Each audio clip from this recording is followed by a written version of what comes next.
Have you ever had somebody walk up to you after a service or maybe in an email or something like that?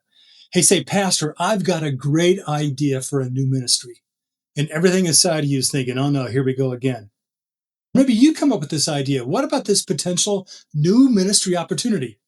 So, how do you decide? Either way, wherever it comes from, should we do it or not?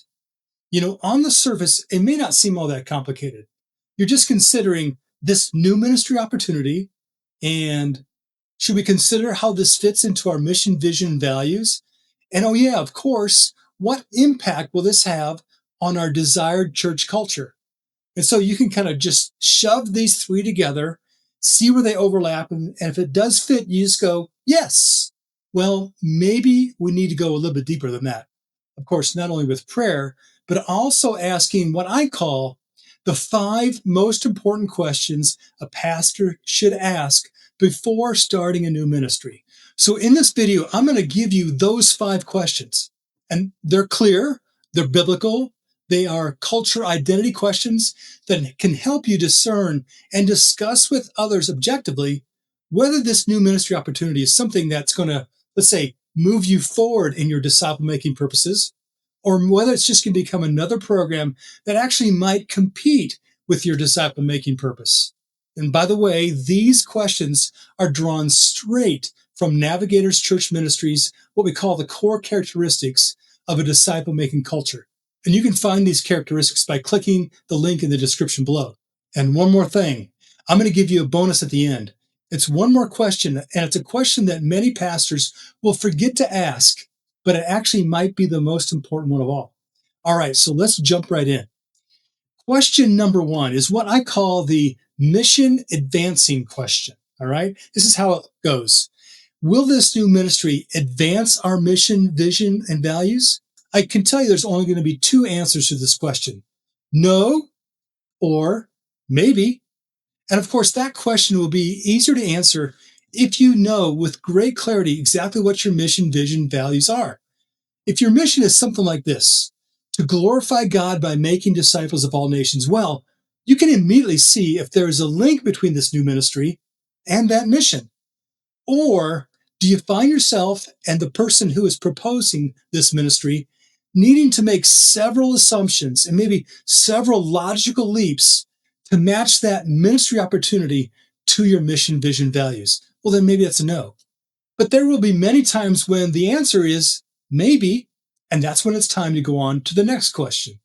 Question number two is the picture gap question, and it goes like this. Does this new ministry fill in a gap in how we currently help people grow into our picture of a mature disciple? Well, let me unpack that for you. Your picture of a disciple. Now, you've got one of those, don't you? Okay. It's a definition of what a mature disciple of Jesus looks like, which of course needs to be biblical and also clear. It needs to be comprehensive and yet at the same time specific, maybe 6 to 10 descriptions at the most. So let's say one of those characteristics in your picture of a disciple is this. It's number 4, knows how to live out the word of God and teach it to others. Okay, so now someone brings to you a new ministry idea that encourages this very thing, but you've already got 3 current ministries that pretty much does the same thing. Well, that's not filling in a gap. That's adding to a long list. So it's probably a no. On the other hand, maybe this new ministry opportunity both equips and encourages people to be developing relationships and sharing their faith with lost people. So then you begin to scan and look at your picture of a disciple. And there it is. Shares their faith with lost people. It's number 6. All right. And if you notice that in your own church, you've not been really effective in helping people mature this way. And then it might make sense to say, maybe we should do this because why? It is filling in the gap where there is a great need and help you move forward in this area, which does then lead to the very next question. See, question number 3 is this. It's what I call the pathway fit question. Is there a logical place where this new ministry opportunity can fit into our current intentional disciple-making pathway? You're not creating something along the side, but it's incorporated within. In other words, You can see exactly with whom and in what context that already exists where this ministry would fit. You know who needs it, and you know in what type of context they're receiving this level of discipleship, but not specifically this type of maturing or equipping or mobilizing for ministry. Let me give an example. Let's say you've been convinced by passages like 2 Timothy 2:2, where Paul says, "And what you've heard from me in the presence of many witnesses, entrust to faithful men who will be able to teach others also." And so you know that you need some type of more intentional, life-on-life discipling ministry that multiplies disciples. Well, you've got a couple different options. You can start something separate, a whole nother track, or maybe it fits best in your present context and disciple making path. Like, for instance, in your small group ministry context.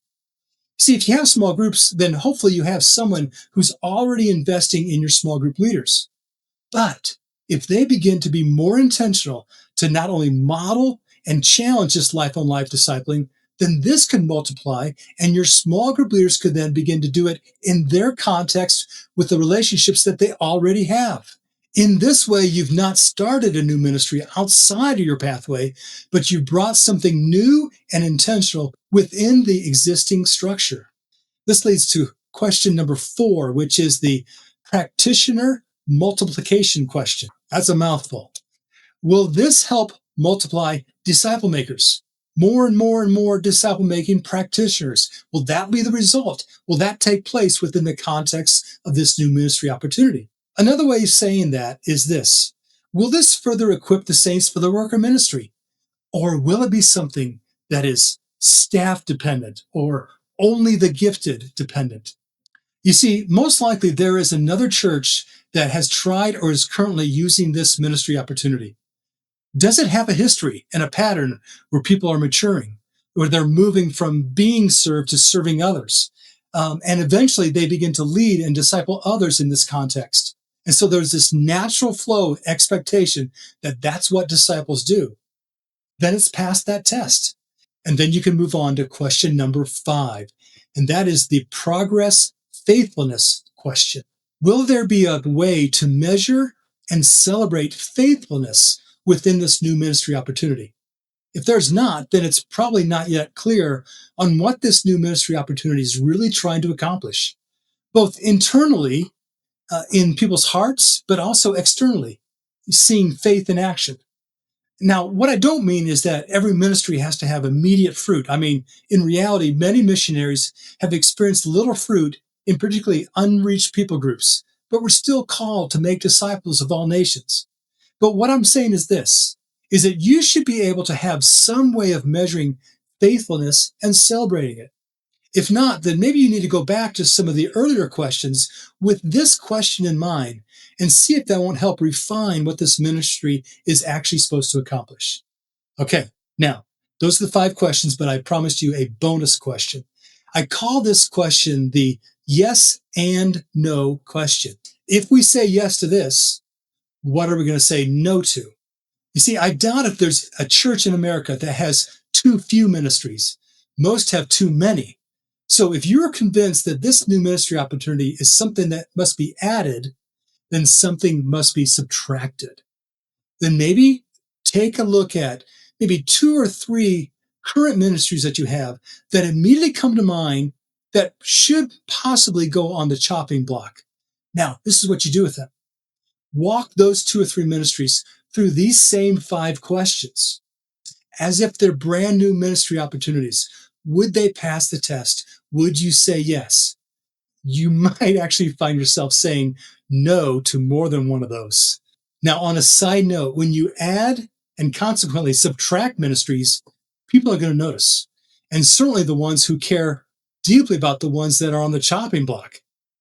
When people begin to notice that things around here are changing, you will begin to face more and more resistance.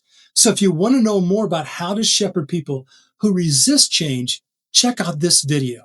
And if you want to learn more and more about growing an intentional disciple-making culture within your church, please reach out to me or go to navigatorschurchministries.org, because we partner with church leaders like yourselves to help you grow intentional disciple-making cultures to transform your communities. So until next time, let's make more disciples.